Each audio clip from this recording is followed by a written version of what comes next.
Hey guys, it's Tony.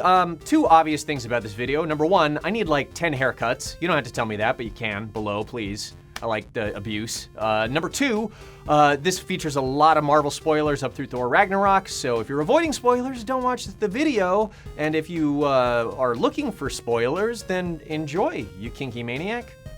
Watch me try and stop you. I'm not gonna. I'm trapped in this video. Ah! Today in Nerd History! We've talked about the MCU's incredible knack for continuity, but they don't stop there. They've got another knack, a second knack, a knack 2, if you will. Marvel movies are also brimming with small details that are easy to miss if you aren't actively looking. And I've got 12 of them for you today, folks. A veritable baker's dozen of hidden details in Marvel movies. You like that knack 2 joke? I didn't. I felt bad saying it. I'm sorry. Number one, consistent costume changes. Superheroes have swapped costumes from day one, whether they want to modernize the look of a character or just sell more toys. There's nothing like a good redesign, and there are plenty of obvious MCU makeovers, but some are a little more subtle than others. For instance, in Civil War, Captain America's outfit changes just a bit between the Crossbones fight at the beginning of the film and the big airport brawl during the second act. Notice that at the outset, you can see a distinct Avengers A patch on the left shoulder, but when Cap turns on his comrades, this patch is notably missing. This tiny design decision tells us a lot about Cap's allegiances at this point in the movie, along with, the part where he punches Tony Stark in the face. War Machine also has a cool bit of extra flourish on his suit. If you look closely on the right side of his chest piece, you can see tally marks of kills in the form of tiny, adorable Ultron heads, referencing the battle for Sokovia in Age of Ultron. Hulk doesn't often have a costume outside the galaxy's stretchiest pair of pants, but you can spot one little callback in Thor Ragnarok. Squint hard at his left pec and you can see a small scar. Believe it or not, this appears to be a reference to 2008's The Incredible Hulk starring Ed Norton, in which the Hulk's chest is bloodied during his fight with Abomination. I bet you forgot about The Incredible Hulk, didn't you? Well, the MCU, they didn't. Number two, The Amazing Spider-Man 2 references the original goofy costume of Electro. Not part of the MCU, but on the topic of costumes, one cool thing that The Amazing Spider-Man 2 did was make a nod to Electro's classic look. You can't blame them for updating Jamie Foxx's design. Electro debuted in 1964 when comic book villains were encouraged to look like peacocking pickup artists. But we do get one quick glimpse of the original getup in an unlikely place. The green and yellow can be seen on Max Dillon's birthday cake pre-transformation. Number three, the simple reason why Asgard's Infinity Gauntlet had to be fake. When the Infinity Gauntlet first appeared briefly in 2011's Thor, it was just a simple Easter egg for fans. It seems unlikely that Marvel Studios had thought that far ahead of time, right? Either way, Thor Ragnarok addresses the Easter egg when Hela dismisses the gauntlet in Odin's vault as a fake. Fake. Most of the stuff in here is fake.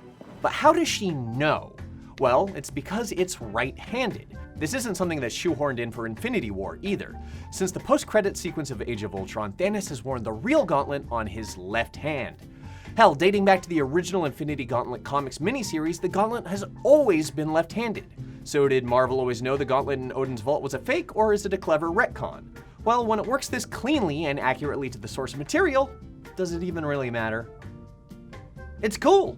Number four, Marvel's super scientists leave their mark on the world. On the walls of Peter Parker's science class, you can find the great scientists of our time. Albert Einstein, Nikola Tesla, Marie Curie, and the guy who accidentally turned himself into a green rage monster and once helped build an artificial intelligence that nearly destroyed the world.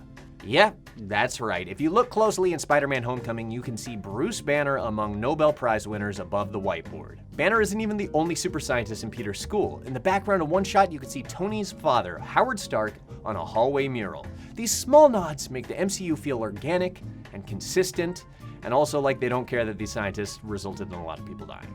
Number five, Korg's rock, paper, scissors joke is surprisingly layered. One of the best surprises of Ragnarok was director Taika Waititi as Korg. He's got some great lines and that great accent, but one of his best jokes is hidden across multiple scenes. First up, we have Korg introducing himself with a rocks, paper, scissors joke. Made of rocks, as you can see, but don't let that intimidate you. You don't need to be afraid unless you're made of scissors. And it doesn't take long before Korg drops this line. Oh, well, I tried to start a revolution, but didn't print enough pamphlets, so... I guess you could say that rock was defeated by paper, or lack thereof, at least. Last but not least, Korg thinks he's accidentally stomped his blade-wielding buddy Meek to death. So I guess you could say, rock beats scissors. Let's not dwell on just how an extraterrestrial rockman knows about the playground games of Earth's school children. Best to just enjoy this moment and hope for a Korg Meek animated series. Number 6, Spider-Man's color-coded family meal. The Thanksgiving scene in the original Spider-Man is memorable, and not just because Willem Dafoe devours scenery like so much carved turkey. In this tense scene, there's a subtle costume swap going on. Look closely and you'll notice that Peter Parker is wearing the Green Goblin's colors, and that Osborn is sporting Spidey's standard blue and red.